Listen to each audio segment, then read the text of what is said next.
नमस्कार दोस्तों। और आज की पहली कहानी चेन्नई के वेल्लाचेरी की है।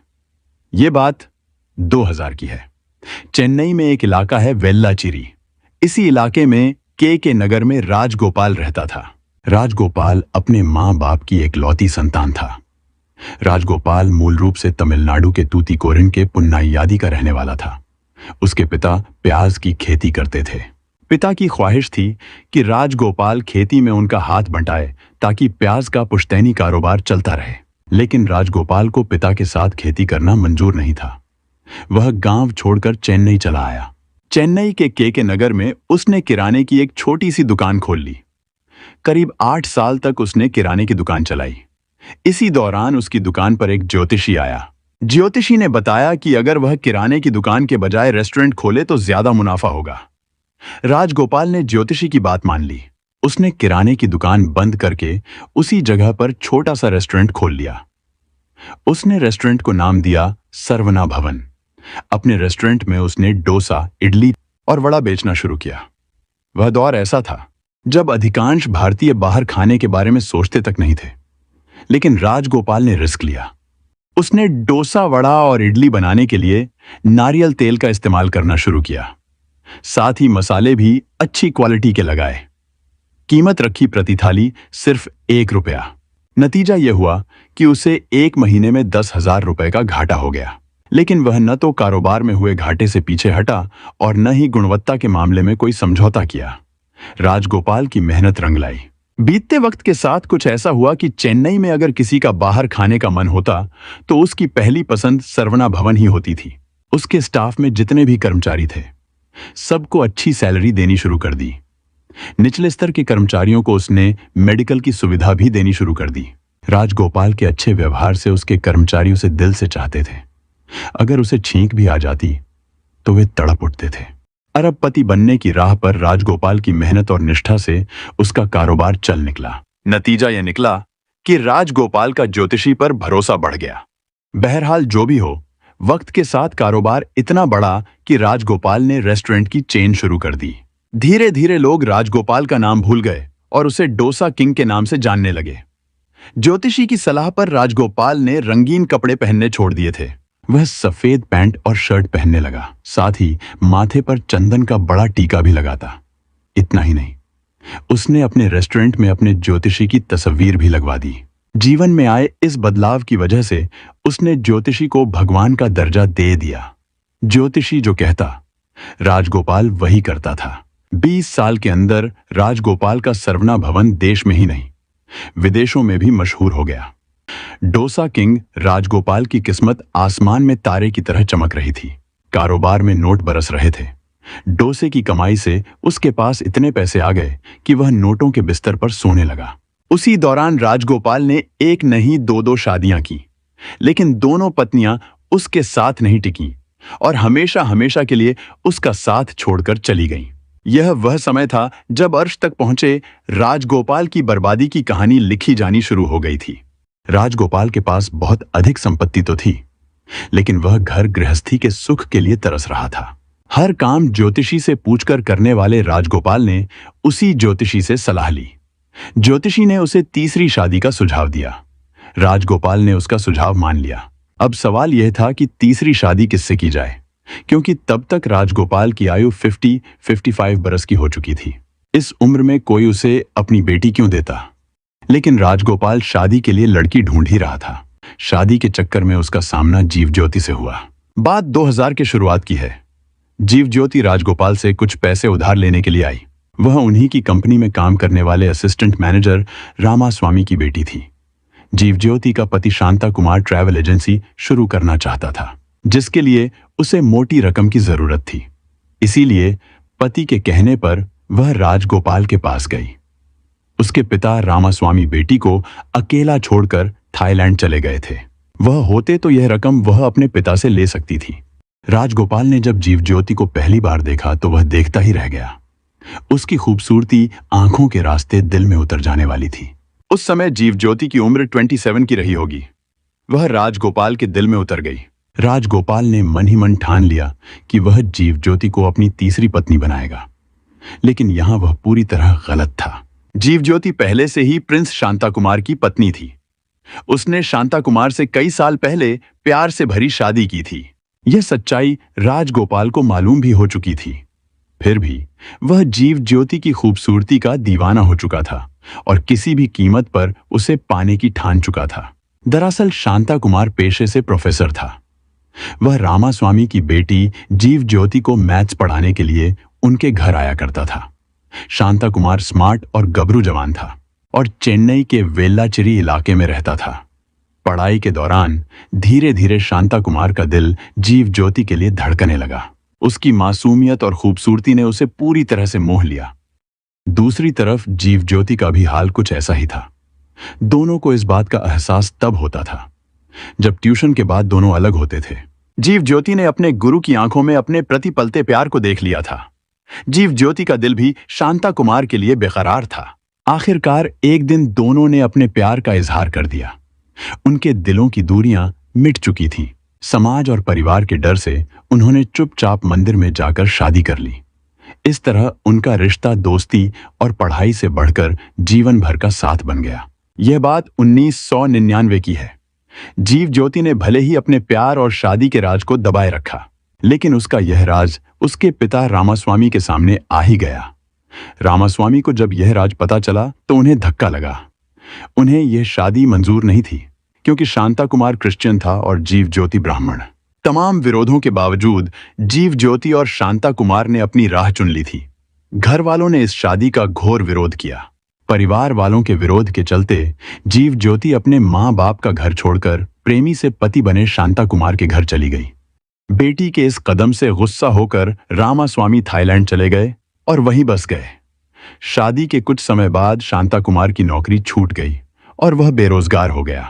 उसने अपना व्यवसाय करने के बारे में सोचा। जीव ज्योति राजगोपाल को जानती थी क्योंकि उसके पिता की वजह से राजगोपाल उसे बेटी कहता था और मानता भी खूब था। पति शांता कुमार ने ही जीव ज्योति को सुझाया था कि वह राजगोपाल के पास जाकर कुछ रकम उधार मांगे। जब बिजनेस से पैसा आएगा तो उसकी रकम लौटा देंगे। पति के सुझाव पर जीव ज्योति राजगोपाल के पास पैसा मांगने गई। राजगोपाल ने जीव ज्योति को उतनी रकम दे दी जितनी उसे जरूरत थी। इस रकम से शांता कुमार ने ट्रैवलिंग एजेंसी शुरू भी कर दी। लेकिन दूसरी ओर जीव ज्योति को देखकर राजगोपाल की नीयत खराब हो गई थी। उसे जीव ज्योति इतनी पसंद आई कि वह उससे तीसरी शादी करने की योजना बनाने लगा। इतना ही नहीं, उसने जीव ज्योति को महंगे महंगे गिफ्ट भेजने भी शुरू कर दिए। राजगोपाल की इस मेहरबानी को न तो जीव ज्योति समझ पाई थी और न ही उसका पति शांता कुमार। लेकिन जल्द ही दोनों उसकी नीयत को समझ गए कि उसके दिमाग में कितनी गंदगी भरी हुई है। तभी तो बेटी कहने वाला राजगोपाल उस पर बुरी नजर गड़ाए हुए था। दरअसल राजगोपाल ने एक दिन जीव ज्योति को अपने ऑफिस बुलाया। ऑफिस में उसकी खूब आवभगत की और उसके सामने अपने दिल की बात रख दी कि वह अपने पति शांता कुमार को छोड़कर उससे शादी कर ले। उसकी बात सुनकर जीव ज्योति बुरी तरह भड़क गई और उसे खूब खरी खोटी सुनाकर घर लौट आई। इसके बाद राजगोपाल ने पति पत्नी के बीच दूरी पैदा करने की कोशिश शुरू कर दी। राजगोपाल अपने बुरे इरादों में कामयाब नहीं हो पाया। फिर भी उसने जीव ज्योति को फोन करना और महंगे तोहफे भेजना बंद नहीं किया। जब से राजगोपाल ने जीव ज्योति से शादी की बात की थी, तभी से वह राजगोपाल पर भड़की हुई थी। ऊपर से उसका रोज फोन आना और महंगे तोहफे भेजना, इस सब से वह परेशान हो गई थी। जब उसने देखा कि पानी सिर से ऊपर बह रहा है तो वह उसके प्रति और सख्त हो गई। राजगोपाल के फोन करने और महंगे तोहफों से परेशान होकर जीव ज्योति ने उसकी शिकायत पुलिस में करने की धमकी दी। लेकिन इस धमकी का उस पर कोई असर नहीं हुआ। इसके बावजूद वह जीव ज्योति को रोज फोन करता और महंगे तोहफे भेजता। जीव ज्योति का पति शांता कुमार काफी समझदार था। वह जानता था कि राजगोपाल रसूखदार इंसान है, उसकी ऊपर तक पहुंच है, उससे पंगा लेना आसान नहीं होगा। काफी सोच विचार करने के बाद वह इस नतीजे पर पहुंचा कि इस शहर को ही छोड़ दिया जाए। शांता कुमार और उसकी पत्नी चेन्नई छोड़ पाते। उससे पहले ही 28 सितंबर 2001 को राजगोपाल अपने 5 साथियों के साथ उनके घर जा पहुंचा। उसने जीव ज्योति से धमकी भरे लहजे में कहा कि 2 दिन के अंदर वह अपने पति से रिश्ता तोड़ दे और उससे शादी कर ले, नहीं तो इसका बहुत बुरा अंजाम होगा। जीव ज्योति डरी नहीं। उसने उसके मुंह पर ही कह दिया कि वह अपने पति से किसी भी तरह अलग नहीं हो सकती, चाहे वह जो भी कर ले। जीव ज्योति के मुंह से न सुनते ही राजगोपाल आग बबूला हो उठा। वह ना सुनने का आदी नहीं था।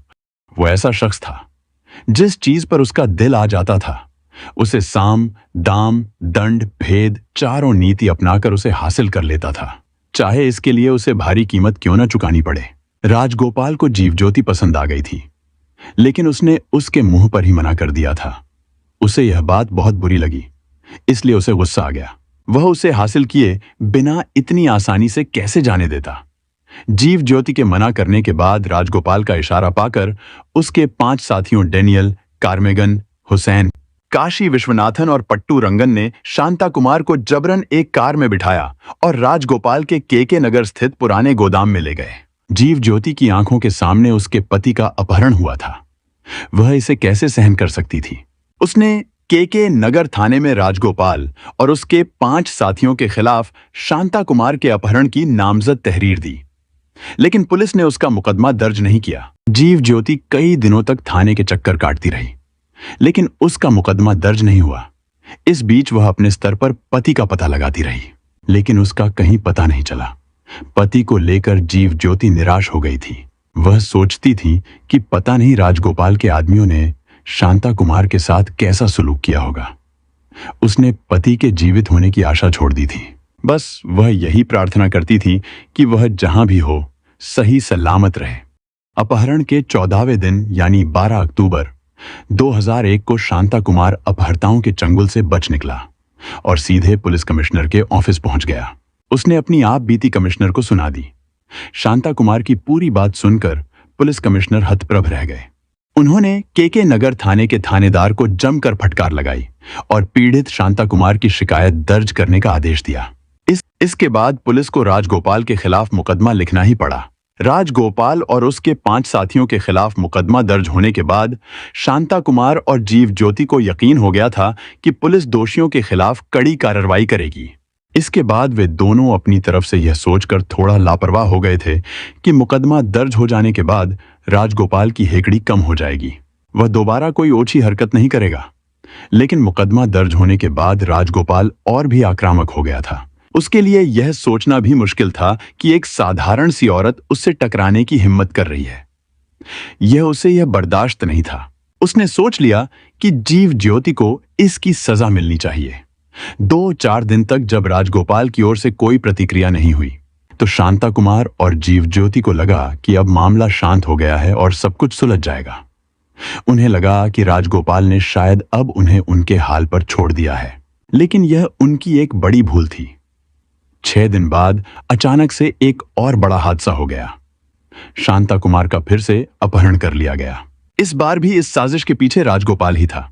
शांता कुमार का अपहरण करवाने के बाद भी राजगोपाल और भी बेरहम हो गया। उसने एक बार फिर जीव ज्योति पर शादी के लिए दबाव डालना शुरू कर दिया। वह बार बार फोन करके उसे धमकाने और मनाने की कोशिश करने लगा, लेकिन जीव ज्योति ने भी साफ कह दिया, मैं मर जाऊंगी लेकिन तुमसे शादी कभी नहीं करूंगी। उसकी यह हिम्मत और दृढ़ता राजगोपाल को और भड़काने लगी। उसके लिए यह बात अब सिर्फ प्यार या जुनून की नहीं रही, बल्कि उसकी झूठी शान और अहम का सवाल बन चुकी थी। 14 दिन बाद 31 अक्टूबर 2000 को कोडैकनाल के टाइगर चोला जंगल में शांता कुमार की लाश बरामद हुई। यह खबर जीव ज्योति के लिए किसी सदमे से कम नहीं थी। अपने पति की दर्दनाक मौत ने उसे भीतर से तोड़ दिया, लेकिन उसने हार मानने से इनकार कर दिया। पुलिस पर भरोसा न होने के कारण जीव ज्योति ने थाने जाने के बजाय सीधा अदालत की शरण लेना बेहतर समझा। वह जानती थी कि सिर्फ न्यायपालिका ही उसे इंसाफ दिला सकती है। कोर्ट ने जीव ज्योति के पक्ष में फैसला सुनाते हुए पुलिस को तुरंत केस दर्ज करने का आदेश दिया। कोर्ट के आदेश पर पुलिस ने राजगोपाल और उसके 5 साथियों डेनियल, कार्मेगन, हुसैन, काशी विश्वनाथन और पट्टू रंगन के खिलाफ अपहरण, हत्या की साजिश और हत्या का केस दर्ज कर लिया। पुलिस ने जांच शुरू की और जल्द ही 5 आरोपियों को गिरफ्तार कर जेल भेज दिया। हालांकि राजगोपाल की गिरफ्तारी का वक्त आ चुका था, लेकिन वह छुपा रहा। 23 नवंबर 2001 को राजगोपाल ने चेन्नई पुलिस के सामने सरेंडर कर दिया। सरेंडर से पहले पुलिस 5 आरोपियों को जेल भेज चुकी थी। करीब 1.5 साल जेल में रहने के बाद 15 जुलाई 2003 को राजगोपाल को जमानत मिल गई। जमानत पर बाहर आते ही जीव ज्योति फिर से कोर्ट पहुंची। और इस मामले को विशेष कोर्ट में ट्रांसफर कर दिया गया। 2004 में सेशन कोर्ट ने अपहरण, हत्या की कोशिश और हत्या के मामले में राजगोपाल और उसके 5 साथियों को 10-10 साल की सजा सुनाई। लेकिन जीव ज्योति इस सजा से संतुष्ट नहीं थी और उसने हाईकोर्ट में अपील की। हाईकोर्ट में यह मामला करीब 5 साल तक चला और आखिरकार 19 मार्च 2009 को फैसला आया। जस्टिस भानुमति और जस्टिस पी मिश्रा की बेंच ने इस मामले को हत्या और हत्या की साजिश का मामला मानते हुए सभी दोषियों को मिली 10-10 साल की सजा को उम्र कैद में बदल दिया। साथ ही राजगोपाल पर 55 लाख रुपए का जुर्माना भी लगाया, जिसमें से 50 लाख रुपए जीव ज्योति को देने का आदेश हुआ। राजगोपाल ने हाईकोर्ट के फैसले को चुनौती दी और सुप्रीम कोर्ट में अपील की। 29 मार्च 2019 को सुप्रीम कोर्ट ने हाईकोर्ट के फैसले को बरकरार रखते हुए उसे आदेश दिया कि वह 7 जुलाई 2019 तक सरेंडर करे। राजगोपाल ने एक नया पैंतरा चला और 4 जुलाई 2019 को अस्पताल में दाखिल हो गया। उसने कहा कि वह गंभीर रूप से बीमार है और उसे थोड़ा और वक्त चाहिए, लेकिन सुप्रीम कोर्ट ने उसकी अपील को अस्वीकार कर दिया और 9 जुलाई 2019 को उसे कोर्ट में पेश किया गया। एम्बुलेंस में लाए गए राजगोपाल को जेल भेज दिया गया। 10 दिन जेल में रहने के बाद उसकी हालत और बिगड़ गई और उसे सरकारी अस्पताल में भर्ती किया गया, जहां 19 जुलाई 2019 को उसकी मौत हो गई। राजगोपाल के निधन के बाद केस की कार्रवाई बंद कर दी गई, लेकिन बाकी 5 आरोपी अभी भी जेल में अपनी सजा काट रहे हैं। यह केस यह साबित करता है कि न्याय की जीत हमेशा होती है, चाहे अपराधी कितना भी शक्तिशाली क्यों न हो। इस कहानी का उद्देश्य समाज को यह संदेश देना है कि सत्ता, पैसा और ताकत के घमंड में इंसान जब नैतिकता और इंसानियत खो देता है तो वह न केवल दूसरों का जीवन तबाह करता है, बल्कि अपनी बर्बादी की कहानी भी लिखता है। जब इंसान अपनी ताकतें, पैसे और प्रभाव के घमंड में नैतिकता और इंसानियत को भूल जाता है तो उसका अंत दुखद ही होता है। राजगोपाल ने अपनी मेहनत और काबिलियत से अपार धन और प्रसिद्धि तो हासिल की, लेकिन लालच और स्वार्थ ने उसकी सोच को दूषित कर दिया। उसने अपनी शक्ति और पैसे का इस्तेमाल लोगों को दबाने और अपने गलत इरादों को पूरा करने के लिए किया। सच्चा प्यार कभी दबाव या जोर जबरदस्ती से नहीं पाया जा सकता। प्यार में स्वाभाविकता, विश्वास और सम्मान सबसे जरूरी होते हैं। जीव ज्योति के साथ राजगोपाल का रिश्ता इस सच्चाई को उजागर करता है कि लालच और गलत नीयत से किसी को अपना नहीं बनाया जा सकता। उसने अपने पैसे और रुतबे का इस्तेमाल कर न केवल जीव ज्योति और उसके पति शांता कुमार का जीवन बर्बाद किया, बल्कि खुद के जीवन को भी विनाश के रास्ते पर धकेल दिया। इस कहानी का उद्देश्य समाज को यह संदेश देना है कि सत्ता, पैसा, यह कहानी सिखाती है कि बुराई कितनी भी ताकतवर क्यों न हो, लेकिन उसकी उम्र लंबी नहीं होती। सत्य और न्याय में हमेशा ताकत होती है। जीव ज्योति और शांता कुमार की हिम्मत और संघर्ष यह प्रेरणा देते हैं कि सच्चाई के रास्ते पर डटे रहने से अन्याय के खिलाफ जीत मिलती है। इसके साथ ही यह कहानी यह भी याद दिलाती है कि कानून और न्याय से ऊपर कोई नहीं है। चाहे राजगोपाल जैसा अमीर और प्रभावशाली व्यक्ति हो, लेकिन उसने जो गलत किया उसकी सजा उसे मिली। यह संदेश स्पष्ट है कि जीवन में नैतिकता, सच्चाई और इंसानियत सबसे अधिक मायने रखते हैं। अन्याय और बुराई का अंत सुनिश्चित है। हमारा उद्देश्य यह है कि लोग इन घटनाओं से सीखें और गलत रास्तों पर चलने से बचें। यह कहानी एक अहम चेतावनी है जो हमें बताती है कि जीवन में सही फैसले लेना कितना जरूरी है। हमें मिलकर एक बेहतर समाज बनाने की कोशिश करनी चाहिए, जहां प्यार और ईमानदारी की अहमियत हो। ऐसी सच्ची घटनाओं और उनसे मिले संदेशों के साथ मैं फिर लौट कर आऊंगा। तब तक के लिए सुरक्षित रहें, सतर्क रहें और याद रखें कि हर कदम सोच समझकर उठाएं।